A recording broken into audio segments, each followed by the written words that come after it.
दोस्तों, यूं तो भारतीय सिनेमा के इतिहास में एक से बढ़कर एक संगीतकार या म्यूजिक डायरेक्टर हुए हैं।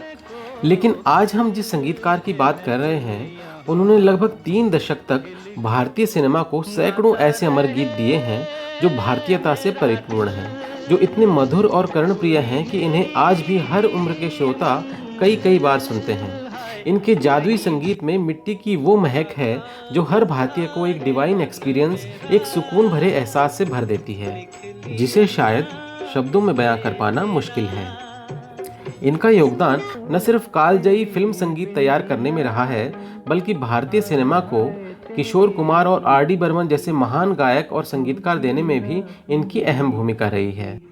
जी हाँ दोस्तों, बॉलीवुड बायोग्राफीज में आज हम बात कर रहे हैं भारत में हिंदी और बंगाली सिनेमा के महान संगीतकार और गायक श्री सचिन देव बर्मन की, जिन्हें हम एस डी बर्मन या प्यार से सचिन दा भी बुलाते हैं। आप देख रहे हैं आपका favourite YouTube channel singing emotion.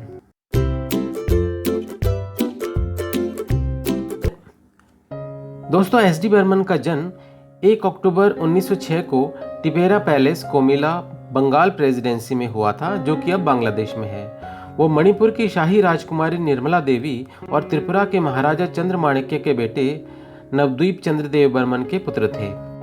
Comilla से स्कूलिंग और ग्रेजुएशन करने के बाद वो एमए करने के लिए कलकत्ता आ गए, पर म्यूजिक के प्रति जबरदस्त झुकाव के चलते वो अपनी एमए की शिक्षा पूरी न कर पाए और इसके बजाय उन्होंने म्यूजिक सीखना शुरू कर दिया।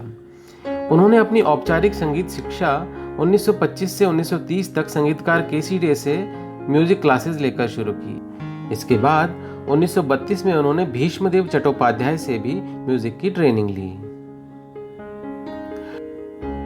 अपने करियर की शुरुआत सचिन दा ने कलकत्ता रेडियो स्टेशन में रेडियो सिंगर और कंपोजर के रूप में की। एक संगीतकार के रूप में उन्होंने बंगाली नाटक सती तीर्थ और जन्नी से शुरुआत की और फाइनली बंगाली फिल्म राजगी में पहली बार उन्होंने म्यूजिक दिया, जो 1937 में रिलीज हुई थी। कुछ और बंगाली फिल्मों में म्यूजिक देने के बाद 1944 में सचिन दा बॉम्बे शिफ्ट हो गए। बॉम्बे में सचिन दा को जाने माने प्रोड्यूसर शशिधर मुखर्जी ने इनवाइट किया था। शशिधर मुखर्जी ने उन्हें 2 फिल्मों में as a music director sign किया। ये फिल्में थी एक्टर अशोक कुमार की शिकारी, जो 1946 में रिलीज हुई, और 8 डेज। लेकिन उनकी पहली बड़ी हिट फिल्म थी 1947 में आई फिल्म दो भाई। 1950 में एक समय कलकत्ता वापस लौटने का मन बना चुके सचिन दा को एक्टर देवानंद ने अपने प्रोडक्शन हाउस नवकेतन फिल्म्स की बाजी और अफसर में म्यूजिक देने के लिए साइन किया और नवकेतन के साथ उनकी जोड़ी सुपरहिट साबित हुई। 1950 के दशक में सचिन दा ने देवानंद की नवकेतन फिल्म्स के साथ मिलकर बाजी, टैक्सी ड्राइवर, 9-2-11, मुनीम जी, पेइंग गेस्ट और काला पानी जैसी म्यूजिकल हिट फिल्मों में संगीत दिया। नवकेतन फिल्म्स के साथ सचिन दा की जबरदस्त केमिस्ट्री के चलते उनका नाम 1950s के टॉप म्यूजिक डायरेक्टर्स में शामिल हो गया। नवकेतन के साथ सचिन दा का म्यूजिकल मैजिक 1960s में भी जारी रहा और 60s में भी उन्होंने एक से बढ़कर एक हिट फिल्मों में म्यूजिक दिया, जैसे बम्बई का बाबू, तेरे घर के सामने, गाइड, जूल थीफ इत्यादि। एस डी बर्मन का म्यूजिक फोक और लाइट इंडियन क्लासिकल म्यूजिक का एक मेलोडियस कॉम्बिनेशन था, जो आज भी सुनने वालों के लिए किसी डिवाइन एक्सपीरियंस से कम नहीं है। इसके साथ साथ सचिन दा डे टू डे लाइफ में सुनाई देने वाली रिदमिक आवाजों से भी इंस्पिरेशन लिया करते थे। सचिन देव बर्मन म्यूजिक डायरेक्टर होने के साथ साथ एक बहुत अच्छे गायक भी थे और फोक सिंगिंग पर बेस्ड उनकी डिवाइन आवाज फिल्म की सिचुएशन को परफेक्टली डिस्क्राइब करते हुए कहानी को बखूबी आगे बढ़ाती थी। हिंदी फिल्मों में उन्होंने बेशक चुनिंदा गीत ही गाए हैं, पर उनका गाया हर गीत एक म्यूजिकल मास्टरपीस है, जिसमें मिट्टी की खुशबू शामिल है। उनके गाए कुछ गीत हैं: बंदिनी से मेरे साजन हैं उस पार, गाइड से वहाँ कौन है तेरा, आराधना फिल्म से सफल होगी तेरी आराधना और जिंदगी जिंदगी फिल्म से पिया तूने क्या किया। आराधना फिल्म के टाइटल सॉन्ग सफल होगी तेरी आराधना के लिए उन्हें 1970 में बेस्ट मेल प्लेबैक सिंगर का नेशनल फिल्म अवार्ड भी मिला था।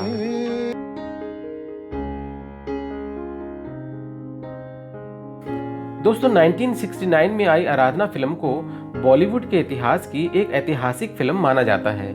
इस फिल्म के अमर संगीत ने कई कलाकारों जैसे एक्टर राजेश खन्ना, गायक किशोर कुमार, गीतकार आनंद बख्शी और फिल्म निर्माता शक्ति सामंत के करियर को एक न्यू डायमेंशन दिया। फिल्म मेकर शक्ति सामंत के अनुसार शुरुआत में मोहम्मद रफ़ी को आराधना फिल्म के सभी गाने गाने थे, लेकिन वो 2 महीने के लंबे दौरे पर थे और शक्ति दा 2 महीने का लंबा इंतजार नहीं करना चाहते थे। इसलिए उन्होंने music director S D Burman को किसी और सिंगर से गीत रिकॉर्ड करवाने का सुझाव दिया। सचिन दा ने आराधना के गीत गाने के लिए अपने फेवरेट किशोर कुमार को चुना और क्योंकि राजेश खन्ना एक नए कलाकार थे, वे भी इस पर सहमत हो गए। आराधना फिल्म के सभी गीत चार्ट बस्टर साबित हुए, जिन्होंने रातों रात राजेश खन्ना को एक्टिंग सुपरस्टार और किशोर कुमार को सिंगिंग सुपरस्टार बना दिया। और आगे चलकर सिंगर एक्टर की इस जोड़ी ने 70s में अपने कंपटीशन को लगभग खत्म करते हुए सुपरहिट गीतों के साथ ब्लॉकबस्टर फिल्मों की लाइन लगा दी। आराधना फिल्म ने संगीतमय सुपरहिट फिल्मों का ऐसा सुनहरी दौर शुरू किया जिसे आज भी भारतीय सिने म्यूजिक का एक गोल्डन पीरियड कहा जाता है। वैसे देखा जाए तो आराधना फिल्म के हिट होने में सभी कलाकारों की मेहनत थी, पर इस फिल्म की सफलता में एस डी बर्मन का मेलोडियस म्यूजिक एक बहुत बड़ा फैक्टर था। इस बात से कोई इनकार नहीं कर सकता। क्रिकेट के खेल में कहावत है कि एक बैट्समैन अपने करियर के आखिरी फेज में अपने खेल के चरम पर होता है। कुछ ऐसा ही था सचिन दा का म्यूजिक, जो वक्त के साथ साथ और भी ज़्यादा मधुर और मेलोडियस होता गया। इसका एग्जाम्पल हमें 70s में आई सचिन दा की म्यूजिकल हिट फिल्मों से मिलता है। 70 का दशक उनके म्यूजिकल करियर का आखिरी पड़ाव था और इस दौर में उनकी एक से बढ़कर एक म्यूजिकली सुपरहिट मूवीज आई, जैसे प्रेम पुजारी, तेरे मेरे सपने, इश्क पर जोर नहीं, शर्मीली, अभिमान, प्रेम नगर, सगीना, चुपके चुपके और मिली इत्यादि। 1975 में आई फिल्म मिली उनके करियर की आखिरी फिल्म थी। सचिन देव बर्मन ने कुल 100 से ज़्यादा हिंदी और बंगाली फिल्मों में संगीत दिया है। दोस्तों, एक बात जो सचिन देव बर्मन के संगीत को सबसे खास बनाती है वो ये है कि जितना खूबसूरत संगीत उनके गीतों के मुखड़े में होता था, उतना ही मधुर गाने के अंतरे में दिया उनका संगीत होता था। वो गाने के अंतरे में दिए संगीत को सिर्फ फिलर के तौर पर इस्तेमाल नहीं करते थे, बल्कि अंतरे के संगीत को भी वो इतनी शिद्दत से सजाते थे कि सुनने वाला 1 सेकंड भी बिना ध्यान हटाए गीत खत्म होने तक मंत्रमुग्ध बना रहता है। दोस्तों, ये किस्सा उस दौर का है जब मशहूर डायरेक्टर और एक्टर गुरुदत्त अपनी फिल्म प्यासा बना रहे थे। प्यासा एक म्यूजिकल हिट फिल्म रही और प्यासा के संगीत और लिखे गए गीतों की सबने तारीफ की और आज भी ये फिल्म भारतीय सिनेमा की एक क्लासिक फिल्म मानी जाती है। इस फिल्म में मोहम्मद रफ़ी द्वारा गाया गया गीत ये दुनिया अगर मिल भी जाए तो क्या है काफ़ी पॉपुलर हुआ था। मोहम्मद रफ़ी की लाजवाब गायकी, साहिर की उम्दा शायरी और सचिन दा के अमर संगीत ने इस गीत में जान फूंक दी थी। ये गीत आज भी भारतीय सिनेमा के ऑल टाइम ग्रेट सॉन्ग्स में शामिल है। लेकिन प्यासा फिल्म की रिलीज के बाद फिल्म के music director S D Burman और गीतकार साहिर लुधियानवी के बीच काफी अनबन हो गई। इस झगड़े की वजह थी गाने को लेकर मिलने वाला क्रेडिट। रिपोर्ट्स की माने तो मामला इस हद तक बढ़ गया था कि साहिर उस जमाने में एस डी बर्मन से 1 रुपये फीस ज्यादा चाहते थे। इस पूरे झगड़े के पीछे साहिर का तर्क ये था कि एस डी बर्मन के संगीत की लोकप्रियता में उनका बराबर का हाथ है। एस डी बर्मन ने साहिर की बात को मानने से इनकार कर दिया और फिर दोनों ने कभी साथ में काम नहीं किया। सचिन देव बर्मन एक बार लता मंगेशकर से भी नाराज हो गए थे। बीबीसी को दिए हुए इंटरव्यू में लता जी बताती हैं कि जब मैंने पग ठुमक चलत गीत रिकॉर्ड किया था तो दादा बहुत खुश हुए और इसे ओके कर दिया। एक बार जब संगीतकार किसी गीत को ओके कर देता है तो रिकॉर्डिंग दोबारा नहीं की जाती है। लता जी बताती हैं, लेकिन बर्मन दा परफेक्शनिस्ट थे। उन्होंने मुझे फ़ोन किया कि वो इस गीत की रिकॉर्डिंग दोबारा करना चाहते हैं। मैं चूंकि शहर से बाहर जा रही थी, इसलिए मैंने रिकॉर्डिंग करने से मना कर दिया। सचिन दा इस बात पर लता जी से नाराज हो गए और इस नाराज़गी के चलते उन्होंने अगले कुछ सालों तक लता जी से गीत नहीं गवाए।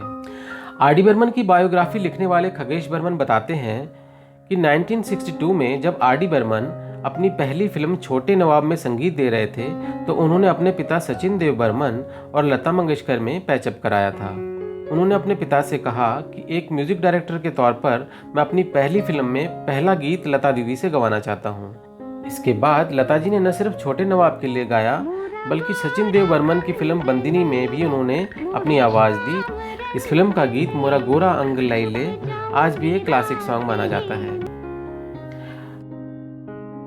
आर डी बर्मन की बायोग्राफी लिखने वाले राइटर खगेश देव बर्मन अपनी किताब में सचिन देव बर्मन का जिक्र करते हुए बताते हैं कि एस डी बर्मन स्पोर्ट्स में काफ़ी दिलचस्पी लेते थे और फुटबॉल के लिए तो वो पागल थे। ईस्ट बंगाल उनका पसंदीदा फुटबॉल क्लब था।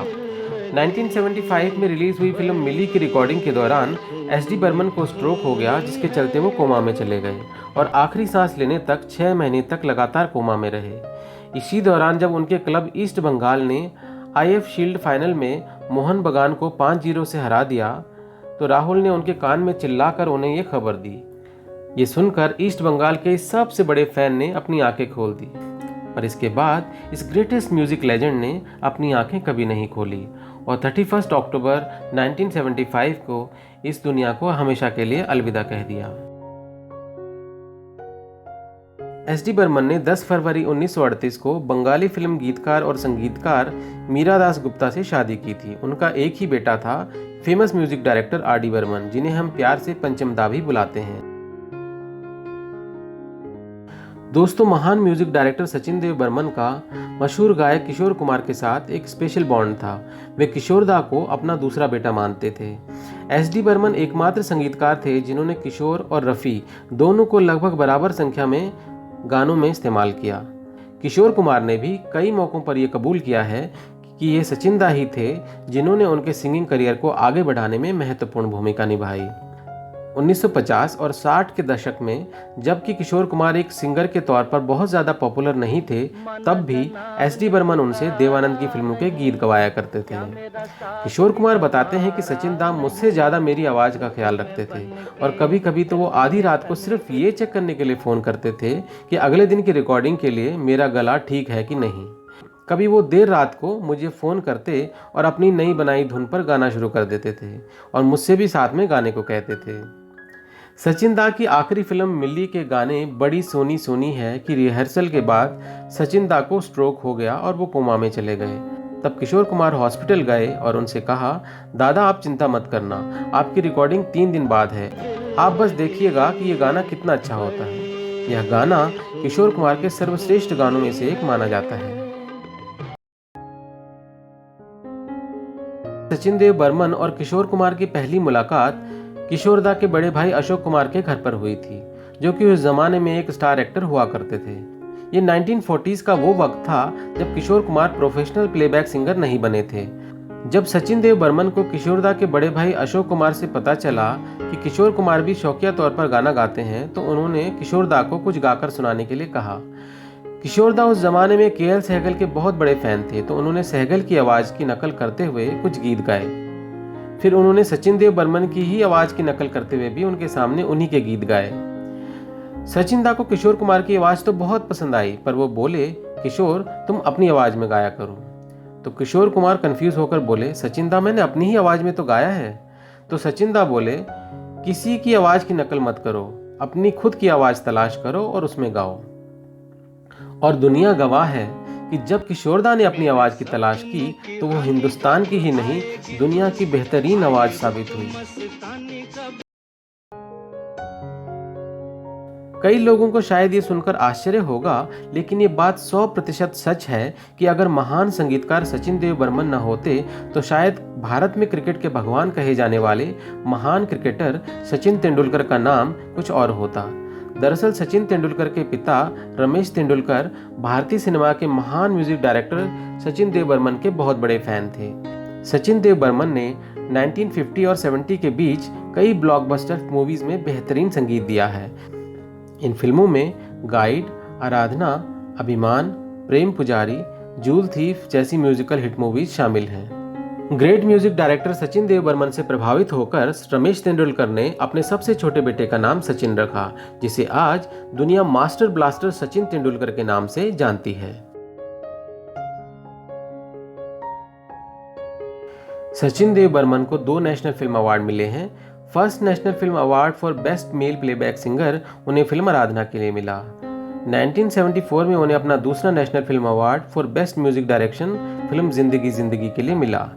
इसके अलावा बेस्ट म्यूजिक डायरेक्शन के लिए उन्हें 2 film fair award for film taxi driver और अभिमान के लिए मिले हैं। 1958 में उन्हें संगीत नाटक अकादमी अवार्ड मिला। 1959 में उन्हें एशिया फिल्म सोसाइटी अवार्ड मिला था और 1969 में उन्हें भारत सरकार ने पद्मश्री अवार्ड से सम्मानित किया। सचिन देव बर्मन को उनकी 101वीं जयंती के उपलक्ष्य में 2007 में भारत के डाक टिकट पर सम्मानित किया गया। त्रिपुरा की राज्य सरकार संगीत में हर वर्ष सचिन देव बर्मन मेमोरियल अवार्ड भी प्रदान करती है।